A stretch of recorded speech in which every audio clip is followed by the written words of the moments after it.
Tai čia tokie labai mėlysi žmonės.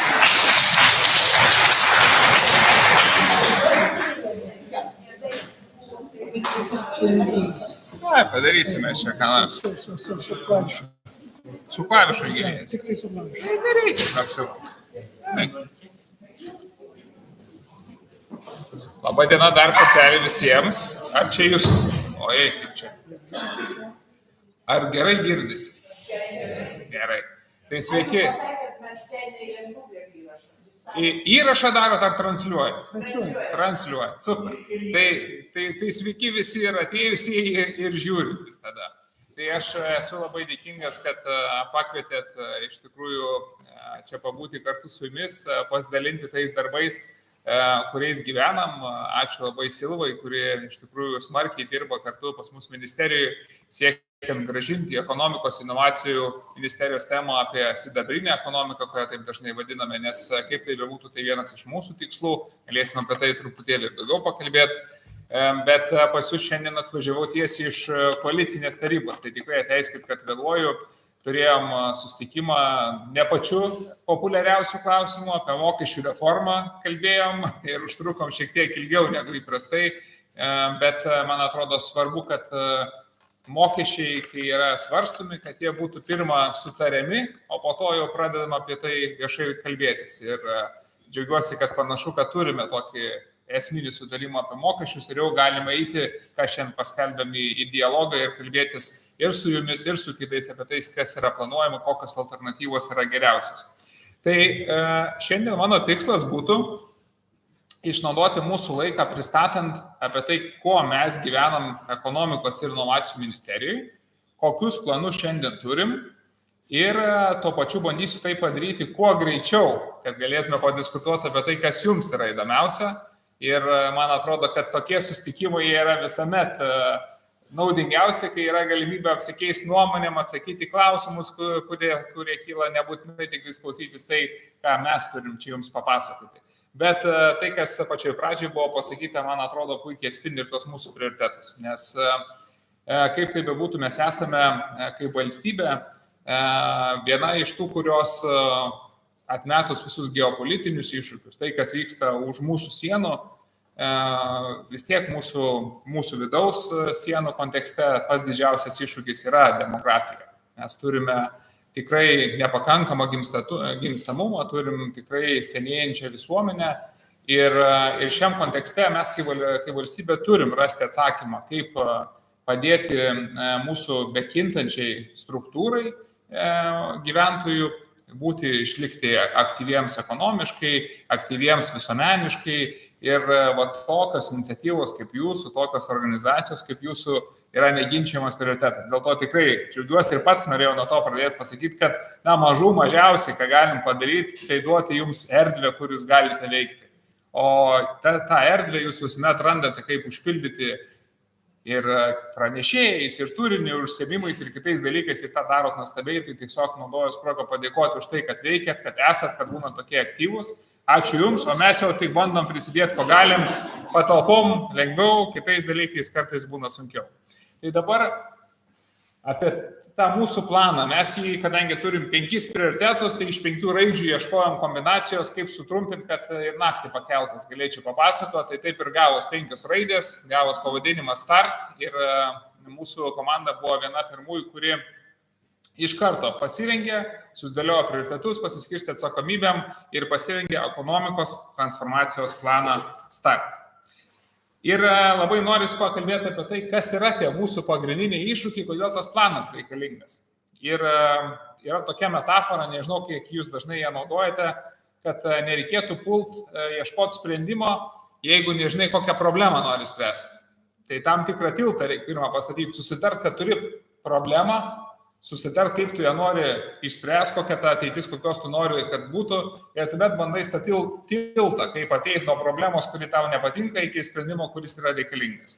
Tai lygiai taip pat pradėjom nuo to ir matom, kad mūsų valandiniai darbo jėgos kaštai, kiek mūsų žmonės, taip sakant, uždirba per valandą palyginti su ES vidurkiu. Kaip matote, nėra įspūdingi, bet kas yra svarbiausia, kiek mes vertės sukūrėme per, sakykime, mūsų dirbamą valandą ir matosi, kad ar jūs įžiūrit ką nors. Įžiūrit ką nors. Aš gal galiu manyti padidinti, nežinau, ar iki čia didinsiu, geriau nedidinti. Nedidinam, supratau, kad bus blogiau tada. Tai kas yra svarbu, kad va tavo kreivė, kairėsnė, rodo, kad sėkmingai kilom į viršų, bet nuo 22-23 metų pakeitėm kryptį. Jau nebe ta kryptim einam. Ne tai, kad tempas nėra geras, bet kryptis ne ta. Jau nebesivėjam savo iškeltų tikslų, o tikslas yra bent pasiekti 80% našumo, tai yra sukuriamos vertės palyginus ES vidurkiu. Tai yra situacija, kur sakom, jau čia yra problema. Nebe taip, kaip norėtume, kad būtų. Covidas buvo ne tik pas mus, Covidas buvo ir pas kitus. Vidurkis yra santykė su kitais. Tai čia negali sakyti, kad būtų Covidas tik pas mus, gal galėtum pasakyti, kad Covidas. Vis dėlto ne ta kryptis. Tuomet žiūrim, kas yra svarbu, kaip ta Lietuva atrodo. Jeigu 100 yra Vilnius ir Vilniaus apskritis sukūriama ekonomikos vertės, tai kaip atrodo mūsų kiti lygiai taip pat svarbus, mylimi ir mėgstami regionai. Akivaizdu, kad jeigu dalis Lietuvos gyvena tik 37% taip gerai kaip Vilnius, kažkas yra ne taip. Ir ką kalbėti, rodo ir bendroji kreivė, kad tas atstumai tarp geriausių ir blogiausių, tarp atstumai be Vilniaus, Kauno ir Klaipėdos, matom, kad taip pat ne ta kryptim viskas juda. Na ir štai tuomet jau šiek tiek svarbesnis dalykas, tai kalbam apie tai, kaip keičiasi pasaulis. Kokį mes norim matyti, kokią mes ekonomiką kūrėm. Ar tokią, kur savo rankom kažką paprasto darom, ar tokią, kuri yra konkurencinga, kuria aukščiausius, naujausius produktus visam pasauliu, tai yra, kad aukštų technologijų turim daug. Ir vis dėlto ne tiek ir daug turim, nors norim turėti daugiau, bet tam reikia išleisti daugiau pinigų. Tas toks raktažodis MTEP, tai mokslas, technologijos, eksperimentinė plėtra, kiek procentų pinigų išleidžiam nuo BVP. Turim tikslą išleisti šiek tiek daugiau negu 2%. Kai pasiekėm tą 1,1, taip ir likom prie jo, niekaip nesugebėjom išleisti daugiau. Rodo prioritetai ne ten. Sakom, kad turim, kaip tik turėjau galimybę, vakar Vilniaus universitete sveikino gyvybės mokslus. Gyvybės mokslai turi nuostabų, naujai pastatytą savo centrą, švenčia 50 metų gimtadienį, kaip jau dirba su gyvybės mokslais mūsų mokslininkai, kuria pačius inovatyviausius produktus aukščiausiais apdovanojimais įvertinami, turim puikų tikslą pasiekti 5% BVP. Bet ir ta kryptim progresas taip pat sustoja. Taip kad detalės neinant, nutarėm, kad esama situacija, kokiu greičiu ekonomika auga, kokia yra ekonomikos struktūra, kiek ten aukštos vertės, kiek žemos vertės, nėra tokia, kaip norėtume. Ir norime spartinti ekonomikos augimo tempą, norime prisidėti prie to, kad ekonomikos struktūra keistis. Ir tuomet išryškinom 5 prioritetus, kurie mūsų akimis yra svarbus tai padaryti. Pirmasis buvo susijęs su vienodinimu sąlygų verslui. Šiandien turim tokią situaciją, arba turėjom, reikia pasakyti, nes nuo sausio 1 dienos jau pavyko pakeisti per pirmąjį savo 100 dienų, kad jeigu ateina Uncle John, tai tuomet mes turime specialią įstaigą, užsienio kapitalą, investicijas mes prižiūrime su aukščiausiais aptarnavimo standartais. Bet jeigu lietuviškas dėdė Jonas nori atlikti lygiai tokią pačią investiciją, tai mes neturim dedikuotas tam įstaigos, arba tiksliau pasakyti, neturėjau. Ir nuo šiol ta pati agentūra, pavadinimas yra Investuok Lietuvoje, visai netoli čia nuo mūsų, jos biuras yra. Ši agentūra iš tikrųjų jau pradėjo dirbti ir ne tik su užsienio kapitalu, bet ir su lietuvišku. Nes mes turim tikrai nuostabius verslininkus, kalbėjom apie gyvybės mokslus, tas pats profesorius Bumelis, kuris turi savo nuostabias gamyklas, kurias stato ir turi daug aukštų savo įsivaizdavimų, ką reikėtų padaryti. Ar technologijų prasme Teltonika, kurią turim su Arvydu Paukščiu, kuris kūrė irgi globaliai visose beveik pasaulio valstybėse turi savo atstovybės. Sąlygas suvienodinom ir lygiai taip pat kalbam apie tai, kad šiandien mes matom, kad geopolitinė situacija diktuoja, kad gynybos pramonė yra prioritetas. Ir nėra ginčių dėl to. Matom, kad gynybos pramonė tikrai ypatingai turi geras sąlygas. Galim tuo didžiuotis, dėl to ir turim pritrauktas tokias vokiečių reikšmingas investicijas kaip Rheinmetall, Baisogaloj, kur dabar vyksta statybos ir pradės gaminti aukščiausio lygio gynybos pramonės produktus. Bet kodėl kitos reikšmingos stambios investiciniai projektai taip dažnai užstringa toje biurokratijoje? Tai turim tikslą suvienodinti įstatymų pakeitimus. Mano komandos nariai jau baigė rengti investicijų įstatymų pataisas, bet vis kalbam apie stambius, bet o kur smulkus, o kur vidutinis verslas? Ir ieškoti praktikų toli nereikėjo. Per, man atrodo, mano antrąjį vizitą kaip ministrui teko lankytis Lenkijoje, kuri pirmininkauja dabar ES taryboje šį pusmetį. Ir jie jau turi ne pirmus metus veikiantį smulkaus vidutinio verslo ombudsmeno institutą. Paprastai sakant, turi įstaigą, į kurią gali ateiti smulkus verslas, kai jau rankos vyra. Nebesusišneka su valstybės institucijom. Atrodo, kad jau nebesąžiningai jų atžvilgiu reikalauja dalykų, kurių neturėtų reikalauti, arba nebežino, kaip elgtis prie didelės įstatymų gausos. Kas gilinotės, žinot, kad mes tų įstatymų turim daug, tam tikrose srityse yra ypatingai daug reguliavimo. Ir štai mes šiuo metu jau esame pateikę įstatymo projektą, kad sukurti ombudsmeno institutą kaip trečiąjį Seimo kontrolierių, kuris galėtų būti ta vieta, kur sprendžiasi ginčiai tarp valstybės institucijų ir smulkaus verslo. O jeigu atrodo, kad reguliavimas nėra logiškas, šis ombudsmeno instituto atitinkantis asmo turėtų teisę siūlyti vyriausybei keisti įstatymus, jeigu mano, kad įstatymai yra nelogiški ir esmė yra net toje pusėje. Tai štai tokie esminiai darbai, kas yra susijęs su sąlygų suvienodinimu, bet tai, kas visuomet atrodo yra svarbu, kad turim kalbėtis. Ir per pastarąjį laikotarpį pritrūko to kalbėjimuose ir džiaugiuosi, kad ir šiandien baigiam koalicinėje taryboje nagrinėti mokestinius klausimus. Pirmieji sprendimai yra susijęs to, kad einam kalbėtis su socialiniais partneriais. Nes jeigu negalėsim paaiškinti, kodėl planuojame vienokį ir kitokį pakeitimai, jeigu tai bus neišdiskutuota, bus sunku įtikinti visuomenę ir sulaukti palaikymo. Taip, kad tas dialogas visuomet yra svarbus ir politikoje, ir ypatingai kalbant apie ekonomikos veiklos. Antrasis mūsų prioritetas, yra toks ambicingas arba vienas ambicingiausių iš tų mūsų 5. Jis yra susijęs su to, kad norim sukurti kuo daugiau technologiškai pažangios mūsų ekonomikos dalies, pažangių bendrovių. Ir paprastai, kai kalbėdom apie pritrauktas investicijas, čia tų nulių jau bus sunku suskaičiuoti, sakydom, kad pritraukėm vienais metais 200 milijonų investicijų, kitais metais 300 milijonų investicijų. Bet matydami, kaip sekas kitoms valstybėms ir matydami, kokios galimybės atrodo slysta mums pro pirštus, manom, kad Lietuva tikrai yra pajėgi, kas mes skaičiuoti, kad pritraukia milijardą ir daugiau investicijų. O kad tai padaryti reikia esminių įrankių. Reikia agresyviai kovoti dėl naujų investicijų pritraukimo. Matom, kad šiandien mūsų kaimyninės valstybės tikrai siūlo daug ir papildomų mokestinių paskatų ir subsidijų ir visokių dalykų tam, kad tas investicinis projektas būtų pas juos. Nes tai yra šimtai ir tūkstančiai naujų darbo vietų, tai yra pajamos į valstybės biudžetą. Ir šiandien, kai kalbam apie tai, iš kur sumokėsim už mūsų gynybą, didelę dalimi sumokėsime tiesiog iš augančios ekonomikos. Kitais metais prognozuojamas ekonomikos augimas 3 procentiniai punktai yra beveik milijardas naujų pajamų į biudžetą.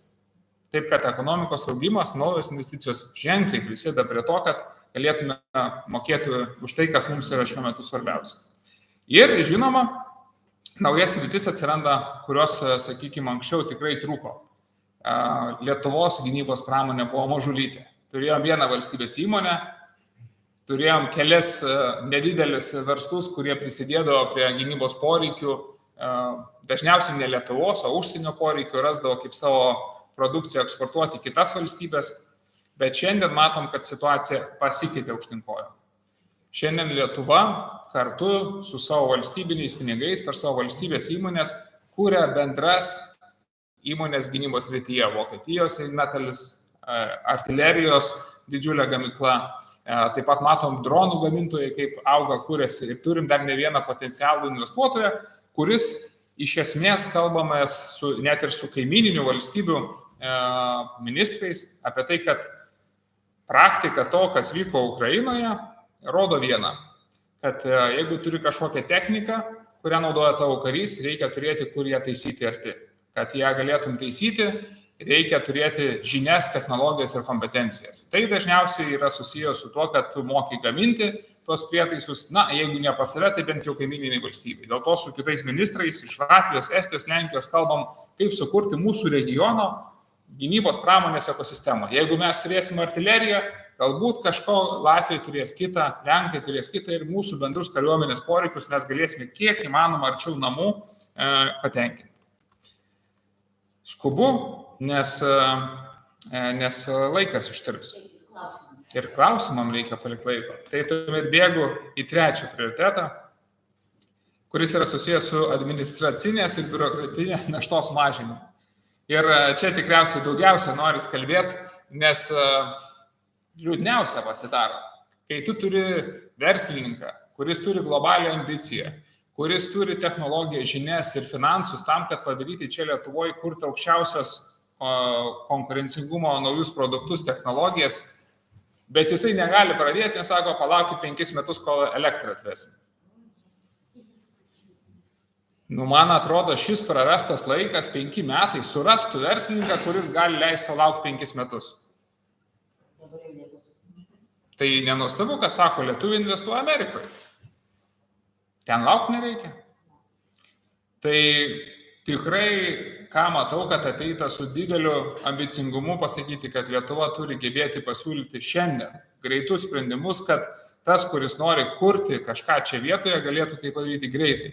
Kad tai yra nepateisinama tiesiog vilkinti laiką. Nepateisinama duoti nesunešiojamus kažkokias klumpės ir keli aspektai, ką čia sutarėm padaryti. Daugelis verslininkų sako, kad yra terminas pagal įstatymą, per kiek laiko jums turi kažkas atsakyti.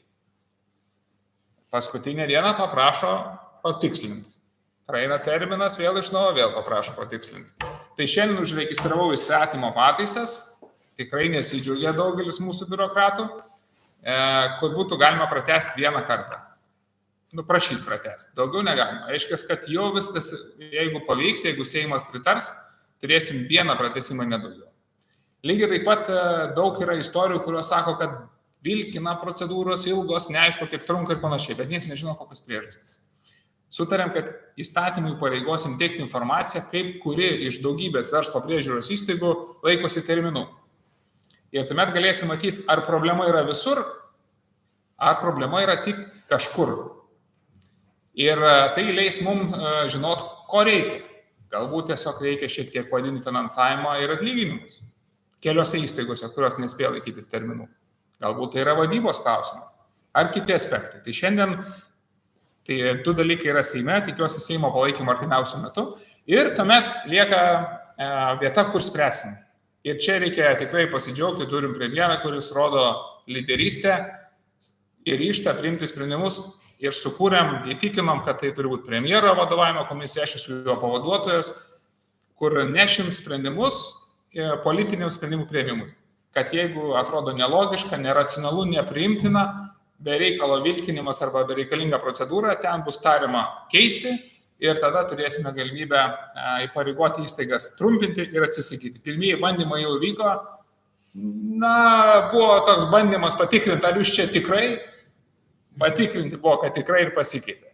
Nebereikalauja visokių bereikalingų procedūrų ir verslas išjudėjo prieki.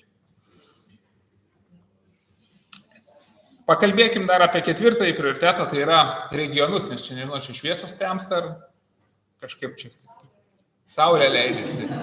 Ne pats geriausias ženklas, jeigu saulė leidžiasi bekalbant. 4. prioritetas yra apie regionus ir šiek tiek turizmą lygiai taip pat. Nežinau, ar jūs žinot, kas tie stebuklingos 3 raidės LES. Oho, tai laisvųjų ekonominių zonų mes turim ne vieną. Dar aš puikiai prisimenu, kai kūrėsi laisvosios ekonominės zonos. Per žinias rodė reportažus apie tai, kad tose laisvose ekonominėse zonose, kur valstybė įdėjo 1-2 milijoną, ožkos ganosi, karvės ganosi ir sakė, kai valstybė neprotingai panaudojo lėšas. Tai šiandien galiu pasakyti, kad per 10 metį viskas apsivertė aukštyn kojom. Nebėra vietos. Ieškom vietos, kur dar prikabinti kokį 1-2 hektarą prie tų laisvų ekonominių zonų Nes šiandien mes turime situaciją, kur vis daugiau ir daugiau yra pilnai panaudotų sklypų. Tai valstybės investicijos, požiūris į priekį, kad reikia sukoncentruoti, nes vis tiek pramonė turi ir taršos, turi ir kitų elementų, juos reikia parūpinti prie bendros infrastruktūros. Tai numatom 3 naujų laisvų ekonominių zonų vystymą ir čia jau teko, nežinau, su kiek merų pakalbėti ir dar su ne vienu teks pakalbėti, ieškom tų vietų, kurios dabar yra pasiruošusios, kur savivaldybės yra stiprios, kad tai būtų galima padaryti, bet yra viena aiški taisyklė, laisvosios ekonominės zonos Vilniuje nebus. Nes prioritetas yra kiek įmanoma ir kai įmanoma pramonę matyti ne sostiniai. Tokiu būdu sukuriant kuo daugiau darbo vietų ten, kur tos darbo vietos taip lengvai nesikuria. Ir tai yra principas, kurio laikomės. Taip pat matome, kad regionuose įmonės, tradicinės paprastai būna apdirbamosios, tokios tradicinės pramonės įmonės, jų technologinis būklė, galime pasakyti, nėra pati konkurencingiausia šiandien. Ir norim sukurti įrankius, kaip paskatinti, kad tas konkurencingumas išliktų, technologiškai atsinaujintų ir galėtų konkuruoti su kitomis įmonėmis. Ir apie tai, ką šiandien, nežinau, kiek daug turėsim laiko per klausimus padiskutuoti, bet su Silva daug dirbam apie sidabrinės ekonomikos plėtrą. Mums tai yra prioritetas, esame pasiruošę ieškoti tų reikalingų sprendimų ir jeigu bus galimybė per diskusiją, tikrai, manau, ir Silva galės papildyti. Net ir, nežinau, čia dabar gal grįšim prie šitų aspektų, bet iš esmės tikriausiai žino, turime ir įgyvendina Ministerijoje 50+ mūsų verslumo programą kaip tokią. Šiais metais jį prasidės gegužės mėnesį, tai labai tikiuosi, kad jums padės, nukreips, padės registruotis ir visos detalesnės informacijos yra per mūsų spiečius. Nežinau, kiek jums sekasi per spiečius bendradarbiauti, bet kiek mes matom, kad kol kas, kiek aplankiau spiečių, tikrai sekasi gerai. Ir lygiai taip pat tam tikrą skatinimą mes socialinių verslų esame nusimatę, čia bendradarbiaujame, dirbame su inovacijų agentūra kaip tokia. Ir labai tikimės, kad ir jūsų įsitraukimas čia galėtų būti vienas iš tokių, kur rastume daug tokių bendrų sąlyčio taškų. Ir toliau bėgčiau prie kitų aspektų ir prie šių grįšim, manau, per diskusiją. Apie turizmą labai daug mes esame kalbėję kaip tokį. Nežinau, kaip jūs matot, bet bent jau mano nuojauta yra, kad turizmo segmente mes turime dar labai daug žemai kabančių vaisių. Kai pasižiūri į kitas šalis, kiek tos mūsų BVP sukuria turizmas kitur ir kiek Lietuvoje, turim tikrai galimybę lengvai ūgtelti. Ir čia atvykstamojo turizmo skatinimas yra vienas iš mūsų prioritetų.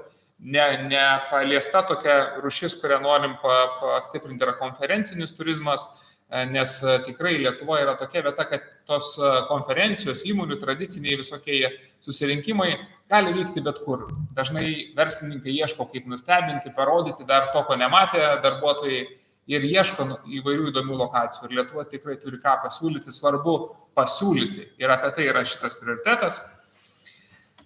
Ir 5. susijęs su tvarios ekonomikos skatinimu. Čia gal keli tokie įdomesni aspektai, kuriuos išryškinčiau.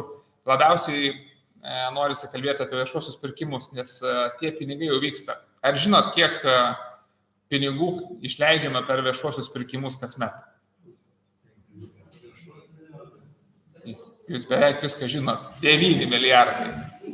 9 milijardai eurų kasmet tiek yra išleidžiama per viešuosius pirkimus. Tai yra reikšmingos sumos. Ir labiausiai apie tai kalbu dėl to, kad nieko nekainuoja tiesiog išleistus pinigus protingiau. Nieko nekainuoja sukurti sistemą, kur turim daugiau socialinių dedamųjų. Pačiam kaip Seimo nario ankstesnę kadenciją pavyko priimti įstatymo pataisą, kuri šiandien galioja. Iš opozicijos tai padaryti netaip dažnai pavyksta. Ir yra susijusi su tuo, kad kai mes norime skatinti trumpasias grandinės maisto, paprastai sakus, jeigu norime, kad pirktume pomidorą ne iš Ispanijos, bet pomidorą iš mūsų vietos ūkininko, Tai ir apibrėžia iš esmės trumpasias grandinės, kad viešuosius pirkimus vykdančios įstaigos neturėtų iš principo daryti jokių viešų pirkimų. Pasiskambinti su artimiausiu ūkininku, paklausti, už kiek pas jį pomidorų galima nusipirkti ir tos pomidorus naudoti pas save virtuvėje, ar mokykloje, ar darželį, ar ligoninėje. Tai apie tai mes kalbam, kad protingas pinigų panaudojimas, įgalinimas pirkti iš vietos verslininko, iš vietos ūkininko, vietoje užaugintą daržovę, vaisių ar dar kažką tais yra būtent įgalinimas tų pinigų sukurti kuo daugiau vertės pas mus čia Lietuvoje, o ne greitai iškeliauti į kitas šalis. Bet svarbiausia, ką norėjau pasakyti ir tuomet galim perėti į diskusiją, nes lieka tik, matau, 20 minučių, tai kad visa tai yra savaime nepasidaro. Galima parašyti, parengti gražias skaidres, padaryti gražų pristatymą. Visai nesiniai pasitvirtinom ir vyriausybės 4 metų priemonių planą, bet tai dar ne pabaiga, tai tikriausiai net ne pradžia. Reikia turėti komandą, kuri yra pasiruošusi tai įgyvendinti, kuri mano supratimu geba tai padaryti, tai esu tikrai puikioje situacijoje, mano supratimu, turiu 4 viceministrus, savo sričių specialistus, komandą, patarėjus, kurie puikiai žino, ką daro, yra pasiruošę ar jie dar naktį reaguoti ir kryptingai gyveninti tai, ką daro. Tai aš tikrai džiaugiuosi, kad dažniausiai tenka arba tokius pranešimus skaityti, arba gaisrus gesinti, o per vidurį vyksta darbas, kurį daro šitą komandą, tai ačiū jiems. Ir dabar esu pasiruošęs atsakyti klausimus.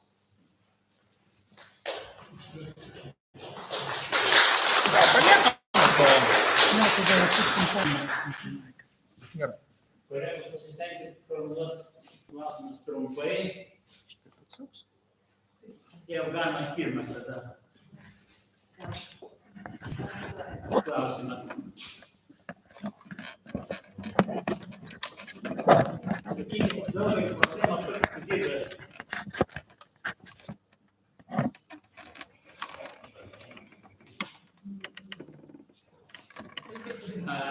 Valdininkų, tai tiek viešuose pirkimuose, tiek atsakant į įmonių klausimus, sprendžiant klausimus.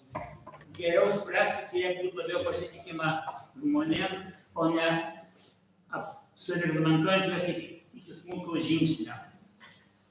Klausimas filosofinis, bet vis dėlto, kaip jūs į tai globaliai žiūrit, ar kažkas juda, nes jeigu tau surašo viską, tu turi paklust. Žinai sprendimą geresnį, bet jeigu padarysi ne pagal instrukciją, tu minimum būsi nubaustas, o gali ir kalėjimas. Jeigu galiu dekana, tik dadėčiau, ar galios mažosios kainos principas? Viešuose pirkimuose. Tai keli klausimai. Man pirmasis visai ne filosofinis, o labai arti širdies esantis klausimas. Jeigu prisiminsit ir tikiu, kiekvienas turi savo daug stiprių asmeninių istorijų pandemijos metu, kaip reikėjo valstybei reaguoti. Niekas nežinojo, kas čia per reikalas.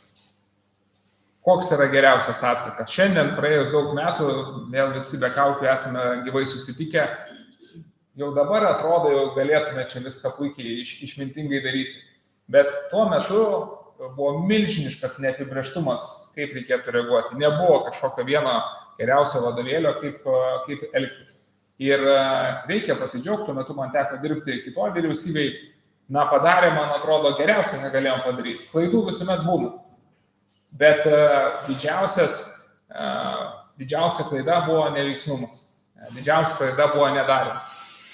Ir tuo metu matėsi, kad dalis mūsų valstybės tarnybos išėjo į nuotolį ir ramiai siekia išlaukti tą laikotarpį. Nes atsakyti už nestandartinius sprendimus, atsakyti už prisimti atsakomybę už savo iniciatyvą, spręsti klausimą, ne kiekvienas buvo pasiryžęs tai daryti.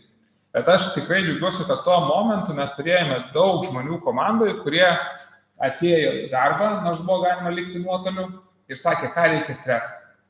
Ir tikrai atsirado ne vienas žmogus, kuris tiesiog ėjo ieškoti, tai kaip dabar žinot, kiek tų kaukių, kuri ligoninė turi. Ėjo surado. Kažkas ėjo spręsti dar kažkokių situacijų, kurių anksčiau neteko nei temoje būti nei kartą. bet ieškojo ir surado. Ir man atrodo, kad tai, kad po to laikotarpio, kai mes pradėjom kelti daug tų klausimų, žmonėms, kurie rodė iniciatyvą, ieškojo sprendimų ir sugebėjo išlaviruoti taip, kad Lietuvos ekonomika, jeigu ekonomika kalbėt, geriausiai pasirodė Europos Sąjungoje iš visur ekonomikos krito, pas mus auga, tai tuo momentu buvo padaryti sunkus, bet reikšmingi sprendimai, bet atsirado daug gudručių, kurie pralaukė ramiai, kėlė daug klausimų, kodėl taip, o ne kitaip, ir iš šiandienos perspektyvos daug, atrodo, galima padaryti išmintingiau. Bet tuo momentu buvo labai sunku užtikrinti, ką nors standartiniam taisyklėmis. Dar teko pačiam organizuoti skrydžius. Kiekvieną dieną į Lietuvą užsakinėdom po vieną kitą naują lėktuvą, kad atskraidintų tai, ko mums reikia. Kodėl skraidino? Dėl to, kad jeigu sausumą veži muitininkai atimdavo ir savo valstybei palikdavo. Tai tokia situacija buvo. Tai tokių sprendimų reikėjo. Bet šiandien aišku atrodo, kad kodėl sausumą važiuoti gal pigiau buvo. Tai aš atsakydamas į tą klausimą noriu pasakyti, kad viskas prasideda nuo pasitikėjimo. Ir tas pasitikėjimas yra visų pirma specialistu, kad jis ieškos ir ras geriausią sprendimą, kad tu turi apdovanoti iniciatyvą ir toleruoti klaidą. Bet klaida ne tik tą valią klaidą. Nenubausti iš karto, kai tik galima. Nes jeigu matai, kad buvo bandoma išspręsti problemą ir gal iš pirmo karto nerado, bet gal antras yra toks puikus sprendimas, kad jisai viską kompensuoja. Tai čia yra principinis požiūris, kuriuo reikia vadovautis ir mes tą vadovavimąsi bandom taikyti ir verslui. Nes jeigu leisi įstatymus tik tam, kuris bando piknaudžiauti ir apeiti įstatymus, tai visi tie, kurie laikosi įstatymų, turės daug tos administracinės, biurokratinės ar kažkokios naštos, o tie, kurie apeidinėja, vis tiek apeidinės. Tai dėl to mes visuomet kalbam, kad pirmą reikia eiti su pasitikėjimu, bet jeigu tas pasitikėjimas yra griaunamas, tuomet valstybė turi ryžtingai ir griežtai reaguoti. Tai yra piktavalis kažkoks sprendimas. O dabar kitas klausimas buvo susijęs su viešaisiais pirkimais dėl mažos vertės. Mažiausios kainos. Mes po truputėlį bandom atnešti naujovių, neišeina taip lengvai padaryti. Kad lengviausia yra pažiūrėti, perkam pigiausią. Nesvarbu, kad 2 kartus greičiau baigė rašyti, kad bet pigiausią nupirkom. Niekas negali iškelti klausimų, nes pigiausiai buvo. Bet mes bandom įvesti kitus kriterijus, kokybės kriterijus. Tai ką tiksliai nori įsigyti? Arba įvesti kriterijų, kad nebūtinai tau reikia daikto, tau dažnai reikia rezultato. O tuomet jau geriausias pasiūlymas gali pasiūlyti įvairius kitus variantus, kaip tas rezultatas geriausiai yra pasiekiamas. Taip, kad mąstum tą kryptim, viceministrė Gila rengė įstatymo pataisas ir tikrai manau, kad jeigu ne šios sesijos Seimo, tai kitoj sesijoje bus daug svarstymų apie tai. Ranka kyla. Pavyzdys tik tai dėl maitinimų konkursai kaip vyko, kaip už 1 centą žadėjo papildomai maitinti. Tai reiškia buvo, ne? O jeigu nuvažiuosite į kai kurias savivaldybės, rasite, kad mokyklos jau nebėra vėl privačių maitintojų, įrengtos naujos modernios virtuvės, pat Lazdijų atveju galiu pasakyti. Lazdijos yra kelios mokyklos, yra viena virtuvė su, man atrodo, 4 ar 5 virėjom, visiškai nauja įranga yra padaryta, kuri maitina švediško stalo principu ir tos mokyklos visus vaikus, kas ką nori įsideda, valgo, kainos yra sunkiai suvokiamos pagal tai, kaip jos yra mažas, kas reta šiandien, bet to pačiu dar 2 mokyklas aprūpina, iš vienos tos pačios virtuvės. Tai vat ir palyginimas. Noriu jūs paklausti iš energetikos, sakykime, tas ne jūsų čia. Porą aukšto aukščiau, negu aš, taip. Porą aukšto aukščiau sėdė energetikos ministras. Skatimą, kad jūs kaip plano komitetas dirbat, tol, kad ir sėdintos apie talpos planą.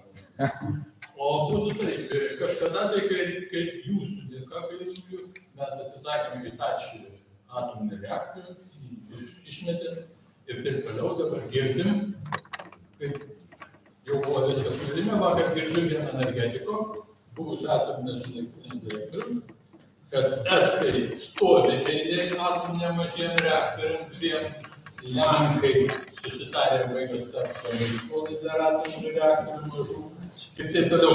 Mes atsisakėm, nusispjovėm ir perkam elektrą iš užsienio ir iš kur perkam? Iš Švedų ir Suomių pagaminta atominėse reaktoriuose. Jau negalime nepirkti. Tai ir dabar džiaugiamės. 2 dienas per metus elektros pasigamino daugiau, nes mums reikia, nes ir vėjas būtų ir saulė buvo. O va, kaip šiandien nei vėjo nėra, ir saulė tik pradedusi pasižiūrėti, ir sėdim balą. Tai mes taip besielgdami, ar mes esame protingesni, ar mes tiesiog esame kvailesni, kad atsisakėm tokio dalyko. Tuo labiau, kad tas direktorius sako, linijos nuo Ignalinos, nuo Klaipėdos apsvaigų iki Ruonio yra, kai kurios infrastruktūros yra ir reaktorių pasistatys toj pačioj Ignalinos Visagine būtų žymiai pigiau. Čia diskusija, kur tikriausiai pradžios ir pabaigos nėra, nes būtų galima pradėti nuo labai toli ir nuo labai senai ir iki pat toliai. Bet aš manau, kad principas, apie kurį reikia kalbėti, kad yra esminis strateginis pasirinkimas, kuris laikė yra labai svarbus. Ir kažką mes turėjom sprendimą, ką daryti su mūsų turima galinga elektrinė. Ir po to jau tas sprendimas, kai įvyko, tuomet mūsų pasirinkimų ratas labai smarkiai sumažėjo. Tuomet pasirinkimų ratas liko ar tapti pilnai energetiškai priklausoma, ar tuomet bandyti kažkaip tai susigeneruoti tą energiją vietoje. Ir aš džiaugiuosi vienu, kad kai atėjo tas jau toje situacijoje, kai buvo pasirinkimas, buvo pasirinkta ambicingas tikslas nueiti nuo priklausomybės energetinės ir eiti ryžtingai į priekį. Tai dabar, ką ši vyriausybė padarė radusi situaciją, kokią rado? Mes turime atsinaujinančios energetikos tam tikrus planus, kiek mes iš jos galim pasigaminti elektros energijos, lyginant su mūsų poreikiu. Tai jau buvo suplanuota, kai mes pradėjom prieš 3 mėnesius dirbti, kad 30 metais mes turėtume pasigaminti iš atsinaujinančios energetikos energijos tiek, kiek mums reikia. Ir paankstinam 2 metais. Jau 28 metais turėsime pasigaminti tiek, kiek mums reikia. Ir nuo 29 ir tolyn mes tapsime energiją eksportuojančią valstybę. Štai vat pokytis, kuris dabar yra energetikos ministro užduotis. Jis pats tą tikslą savo prisėmė. Ir vienas iš esminių atsakų yra vėjo energetika, išorinis vėjo parkas, kaip toksai, kuris, jeigu kalbėti apie struktūrą, kiek atsinaujinančios energetikos pajėgumų būtų vėjo jūroje, tai yra 60%. 60% to galima pagaminti jūros vėjo parke ir likusi 40%. Kaip sakot? Reikiamų kiekio. 60% reikiamų kiekio. Reikiamų kiekio. To planuojamo 28 metų 60% pasigaminti vėjo parke jūroje, 40% vietoje. Tai dabar štai toks strateginis uždavinys, kur Lietuva pasirinko tikrai ambicingą kelią. Toliau klausimas, kaip subalansuoti, nes jūs esate teisus sakydamas, šiandien jeigu pučia daug vėjo, šiandien jeigu šviečia daug saulės, gera diena. O ką daryti nevėjuotą, ūkanotą dieną? Ir šiuo metu lygiai taip pat sprendžiam tą subalansavimą per labai didelio pajėgumo akumuliatorius, paprastai pasakius, kurie yra jau veikiantis Lietuvos sistemą. Ir mes galime labai didelę apimtim subalansuoti. Aš kaip ekonomikos ministras ieškau įmonių, kurios yra ypač imlios energetikai, kurios pikiniais momentais gali pasimti nesuvokimai didelį kiekį energijos, tokiu būdu subalansuojant ir pasinaudojant šiuo išskirtinumu, nes tai paprastai piko metu yra pigi energija, labai pigi energija. Ir tuomet mes galime konkuruoti dėl globalių milžiniškų duomenų centrų, kurių poreikis dabar auga kaip ant mielių. Tai sukuria galimybės Lietuvai sakyti, ateikit pas mus, pajungsim jūsų šios pajėgumus pikiniu momentu, tai kas jums yra brangiausia dalis jūsų sąskaitoje mėnesinė įmonės veiklos bus ypač pigu, nes jūs naudosite pigę žalią energiją. Taip, kad nesakau, kad visi atsakymai yra, nepretenduoju būti energetikos ministru. Nežinau, ar norėčiau būti jo batose su tokiais tikslais, kuriuos aš jums pristačiau, bet tai yra jo tikslai, pačių išsikelti tikslai ir vyriausybės programoje numatyti tikslai. Jeigu įgyvendins 28 metais, aš į savo kelias atiduosiu. Aš geriau mes sutarkim gerą pokalbį prie arbatos puodelio.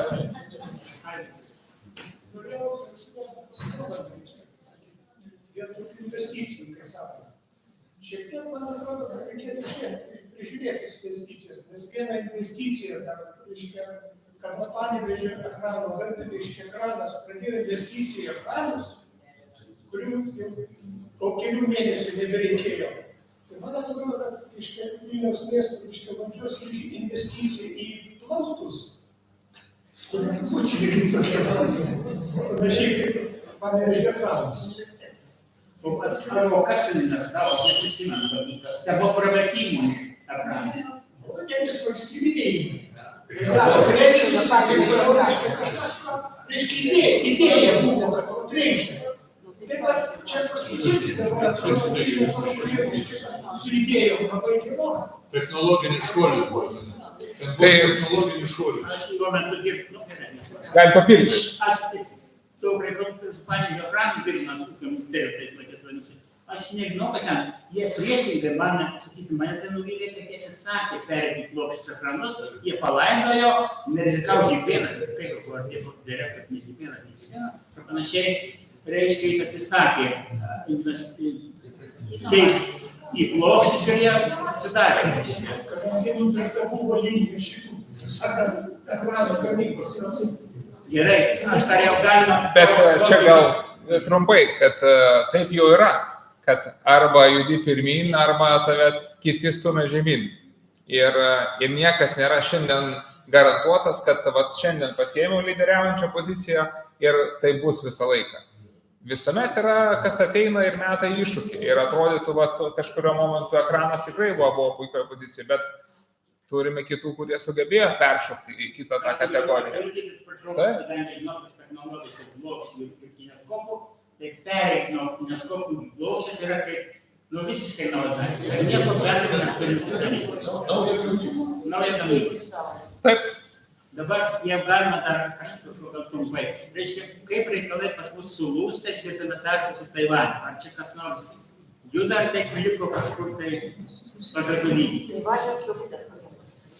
Tai aš manau, kad tema, kuri buvo tiek daug antraštės apie mūsų santykių kaitą, apie tuos šiltus santykius su Taivanu, teko pačiam būti Taivane, kalbėtis ir tuo metu aš kaip opozicijos narys važiavau ir sakiau, buvo labai pragmatiškas ir su Taivano praktiškai visais vadovais teko bendrauti. Sakiau, kad jau jeigu ėjom į šitą santykį, sakau, Lietuvos žmonės tikisi, kad ne tik kažką tais neteksim dėl mūsų šitų santykių šiltumo, bet tuo pačiu, kad pajausime rezultatus. Tai kol kas aš tikrai esu iš tų kritiškesnių ir matau, kad šiandienos tuo metu suformuoti lūkesčiai, kokia jau čia gėris mūsų turėtų čia ištikti, tikrai neištiko. Bet negalima atmesti to, kad tai yra, ten yra, sakykime, taip tikrai unikalių kompetencijų ir technologinių žinių, kurių mes neturime ir galimybę ten pasijungti, dalyvauti toj vadinamoj tiekimo grandiniai tikrai, užtikrintų labai tolimą perspektyvą. Ir čia, taip sakant, į detalės neseinant, bet iš Lietuvos pusės pakalbant, tikrai Teltonika yra tikriausiai mūsų stipriausias ekonomikos žaidėjas, kuris turi labai daug potencialo. Ir naujų technologinių žinių gavimas tikrai galėtų būti tam tikras kibirkšties, tokia reikšminga kibirkštis toj mūsų technologiniai raidoj, kalbant apie lustus. Ir čia reikia pasakyti, kad tikrai gerai užsikabinom, tikrai Teltonikos projektas kaip toksai buvo vienas iš tų pirmųjų, kurį man reikėjo išlaisvinti iš tų tokių biurokratinių spąstų, skaitė tikriausiai apie tai, kaip buvo pakibęs tas projektas ant plauko, vėl grąžinom atgal ant bėgį, judam į priekį. Tai yra tikrai viena tokių technologiškai pažangiausių įmonių, kuris teigiasi, auga ir toliau augs Lietuvoje.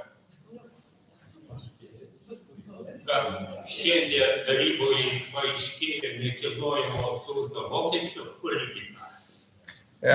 Tai vat klausimas, kuris daug sulaukė klausimų ir pas mus. Ir reikia pasakyti vieną, kas kažkaip vis likdavo neišgirsta. Jeigu nieko nedarysim, tai šis mokestis kitais metais mus visus pasitiks labai nemaloniai. nes bus pervertinamas nekilnojamasis turtas, ženkliai kartais augtų pajamos valstybės ir tikrai kai kuriem tiesiog kartais augtų ir įmokos. Tai principinis sprendimas yra, kad peržiūrėti mokestį į mažinimo pusę, tam, kad tas vertės augimas neišaugintų tų mokesčių mokėjimo, sakykime, vidutinės vertės turtą turintiems asmenims. Nes labai smarkiai būtų vertė ir namų vertė auga, nes kas 5 metus jie yra pervertinami. Tai visų pirma, ką sprendžiam, tai siekiam sumažinti neproporcingą ir neteisingą mokesčio augimą, kuris yra užprogramuotas nieko nedaro. Tai visų pirma, čia visi sutarėm, kad tai reikia padaryti. Ir tuomet atsiras didesnės, tai vadinama bazė, tai reiškia, kad tarifų procentai sumažės, bet jis taps plačiau taikomu.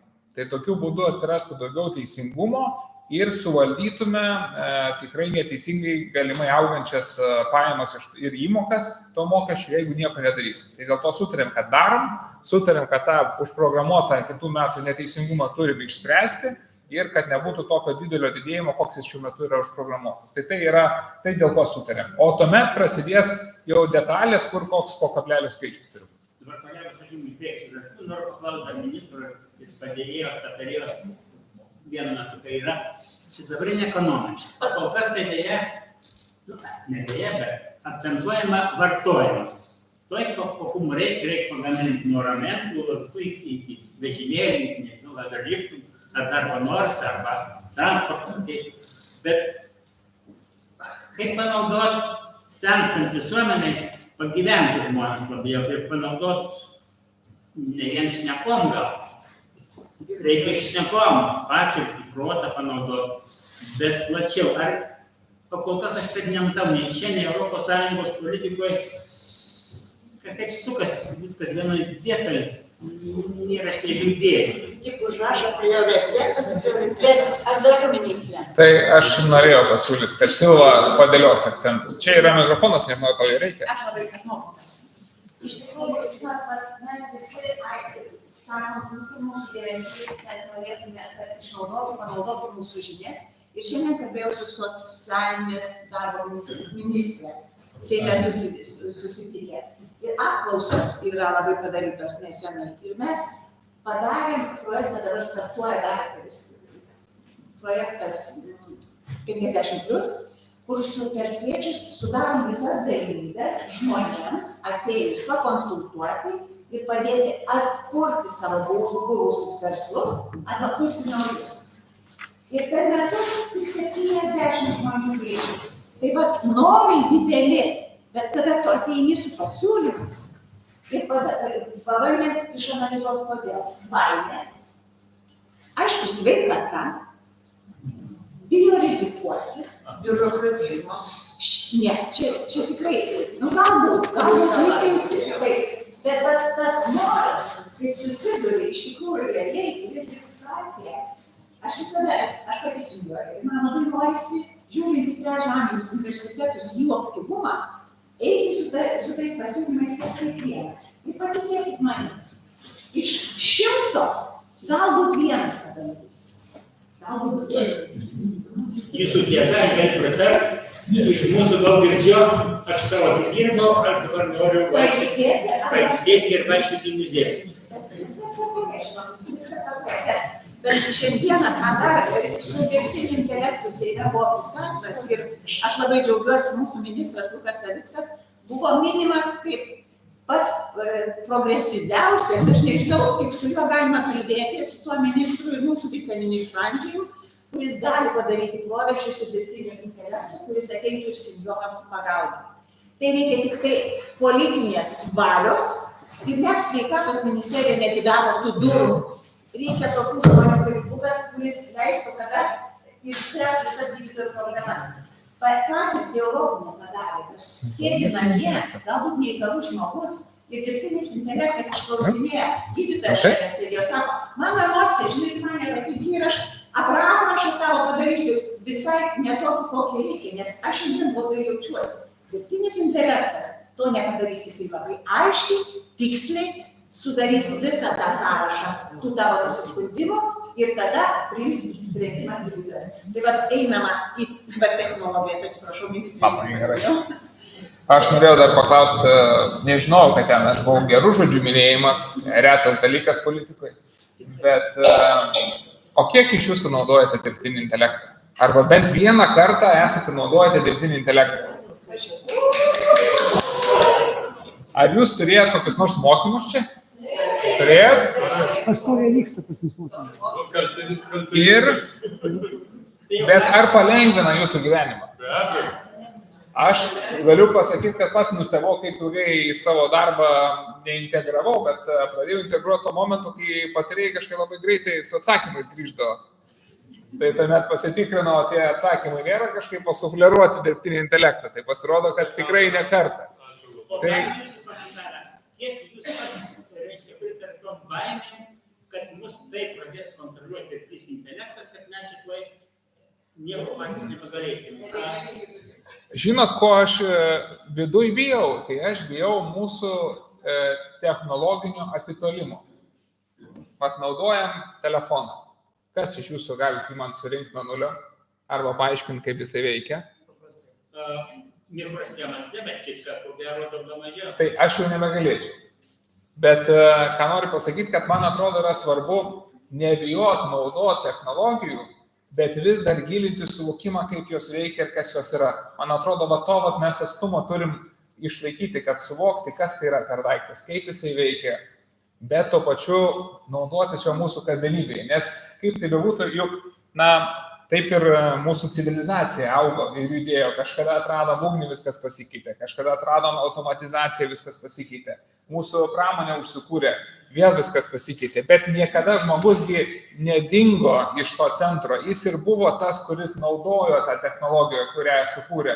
Jo kasdienybė pasikeitė. O blogiausiu atveju tai tik išsipildys viena gera prognozė. Ir prognozė yra, ar žinote, kokia už kelių dešimtmečių planuojama bus dominuojanti žmonių veikla. Atspėkit. Prie kompiuterių sėdėti. Tai kai kurie ekonomistai prognozuoja, kad daugiausia laiko žmogus praleis užsimdamas laisvalaikį. Ir jeigu tai bus, aš nežinau, kad tai bus kažkas blogo. Man atrodo, kad laisvalaikis yra momentas, kuris atskleidžia mūsų kūrybiškumą. Tikrai ne kiekvienas renkasi, kad laisvalaikis yra tas laikas ant sofos priešais televizorių. Jūs esate tas pavyzdys, kuris sako, kad renkatės, kur tą savo laiką panaudoti. Ir jeigu technologijos mus įgalins, kaip visuomenė, daugiau laiko save realizuoti per kitas veiklas, tai nuo to tikrai mes kaip visuomenė tik tapsim laimingesni, mano nuomonė. Bet sveikas protas sako, bent jau mano ir kai kurių, kad reikalinga sveika proporcija tarp užsiėmimo ir visiškai laisvo tokio laiko, nes kitaip žmogus arba degraduoja, arba į depresiją. Ir labai yra svarbu, mes su žmona, kai apie vaikų auklėjimą diskutuojam, tai sako, kritiškai svarbus momentas yra nuobodulio patyrimas. Kad kai ištinka vaikui jau nebėra ką veikti, bet dar labiau nėra ką veikti, atrodo visiškai nėra ką veikti, o po to nustembi, kiek įdomių veiklų gali susigalvoti su to, kas yra aplinkui.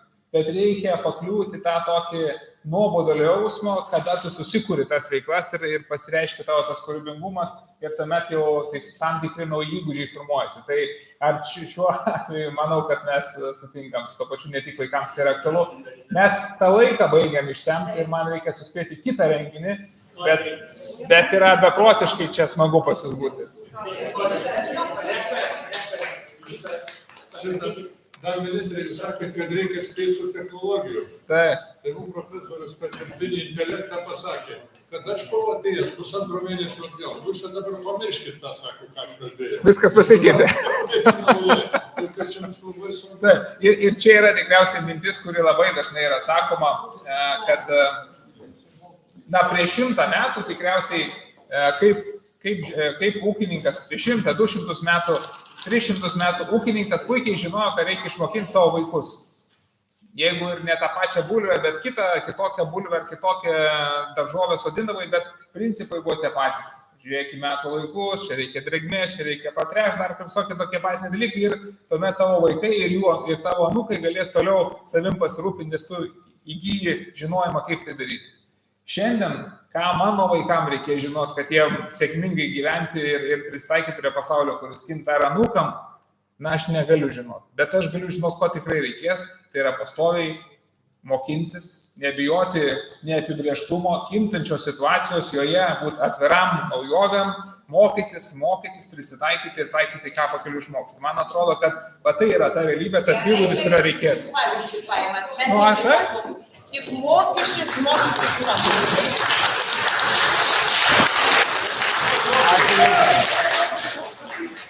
Gerbiamas ministrė, mes esame ta publika čia, kur mes rankas ištiesęs neprašome. Mes prašom įtraukit mus, bet investuokit į mus, investuokit. Sidabrinė ekonomika, aš visą laiką sakau, visur prioritetas. Europai prioritetas, socialinės apsaugos ministerijoje prioritetas ant popieriaus. O praktikoje? O praktikoje nėra. Todėl mes sakom, investuokit. Mes turim tokias patalpas, bet taip dirbam, patys remontuojam, patys dažom, bet pinigų neturim. Investuokit. Kokia greta jūsų? Jūsų